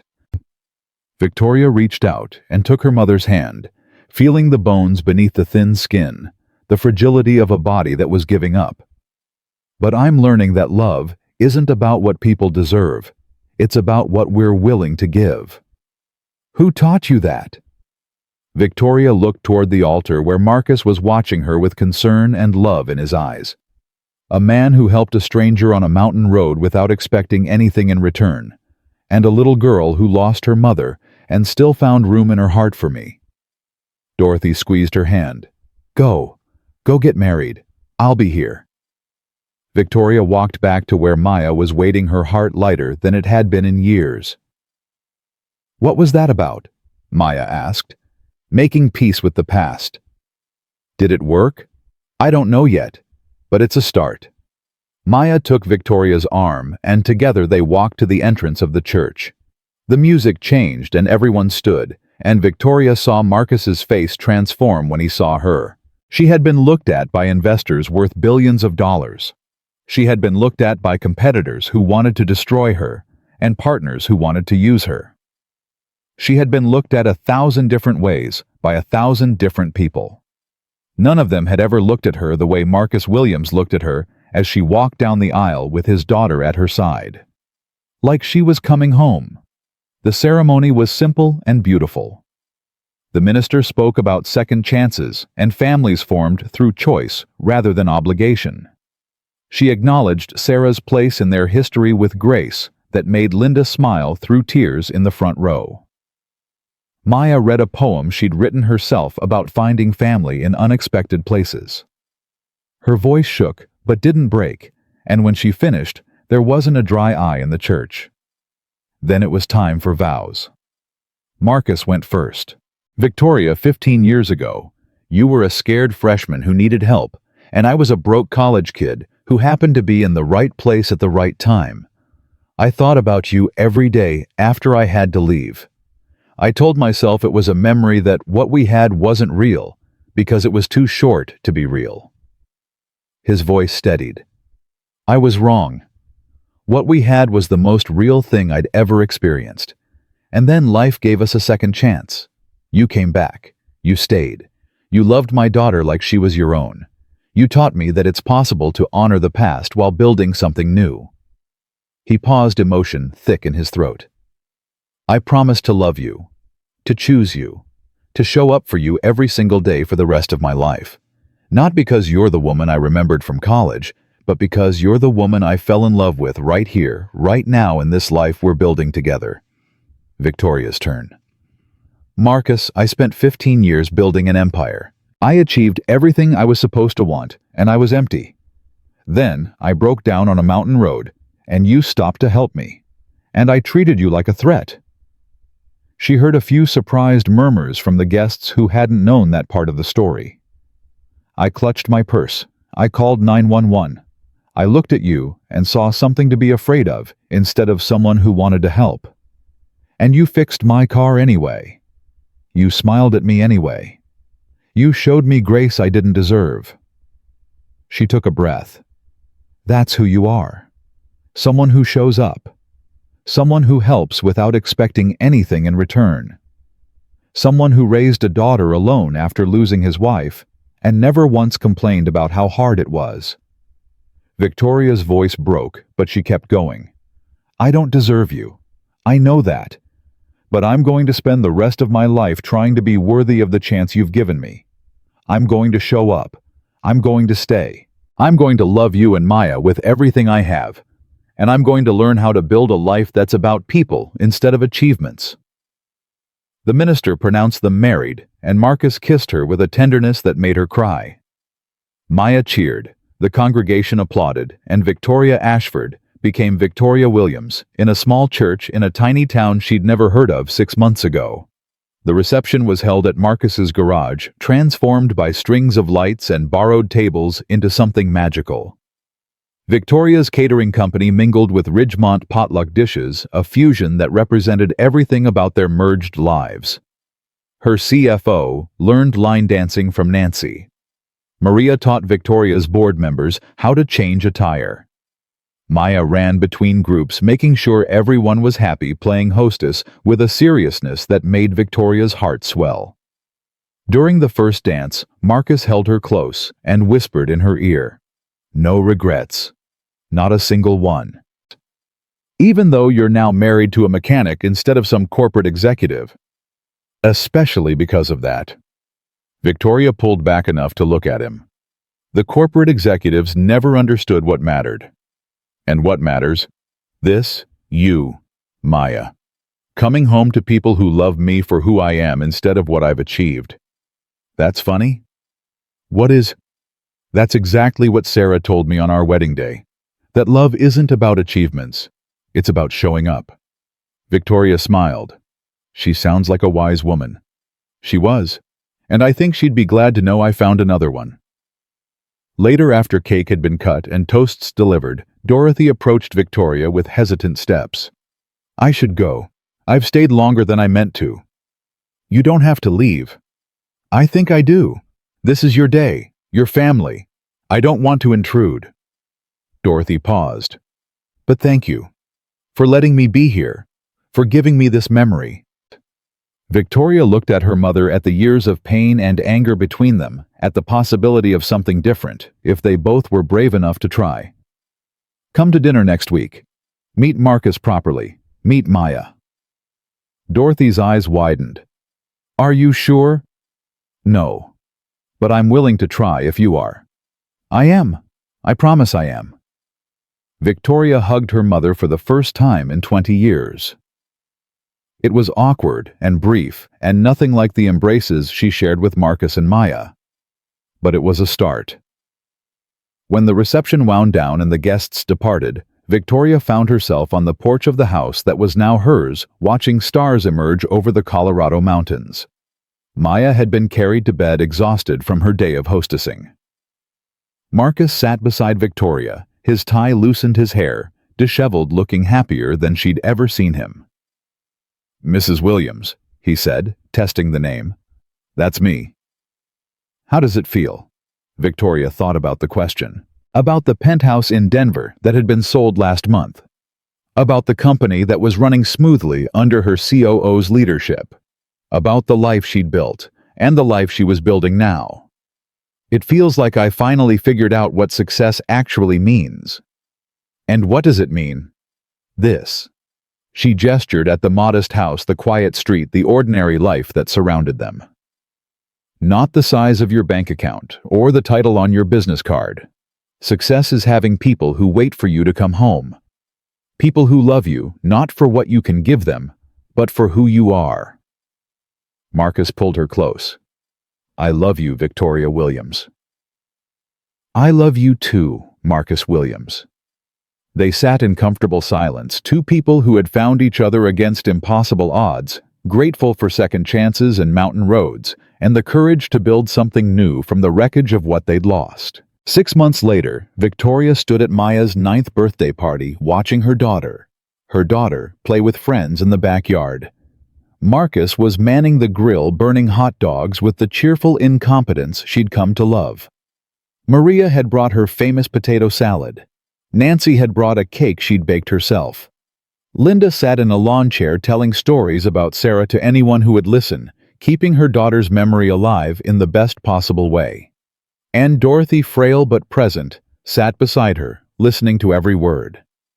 "She sounds wonderful," Dorothy said. "Sarah?" She was. "And you honor her. I can see it in how you talk about her, how you've included her mother in your family. It's what Maya needs, what Marcus needs. Sarah will always be part of this family." Dorothy was quiet for a moment.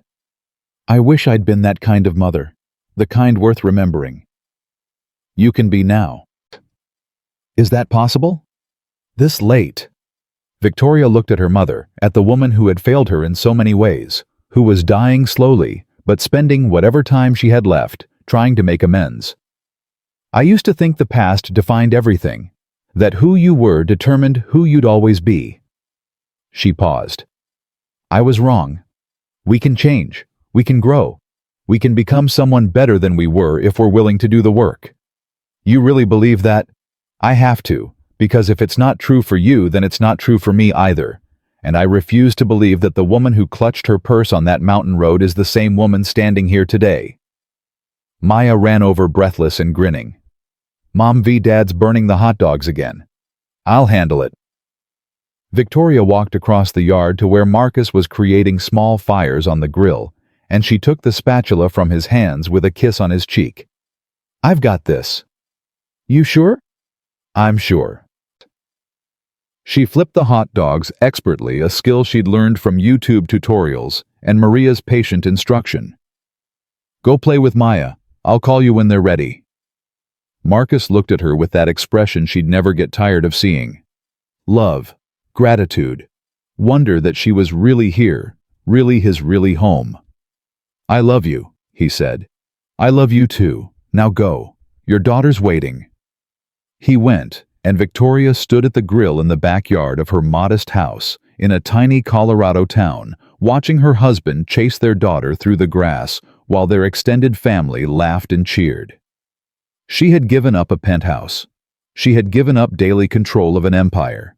She had given up the version of success that society had taught her to want. In return, she had gained everything that actually mattered. A husband who looked at her like she hung the moon. A daughter who called her Mom V and meant it with her whole heart. A mother who was learning finally how to be present, A community that had welcomed her without judgment. A home, not a house, not an address, not a building with expensive furniture and empty rooms. A home filled with people who loved her, who waited for her to arrive, who made space for her in their lives and their hearts. Victoria Williams flipped the hot dogs, called everyone to eat, and sat down at a picnic table surrounded by the people she loved. She had spent 15 years becoming someone the world would respect. Now she was finally someone her family loved. And that she knew with absolute certainty was the only success that had ever truly mattered.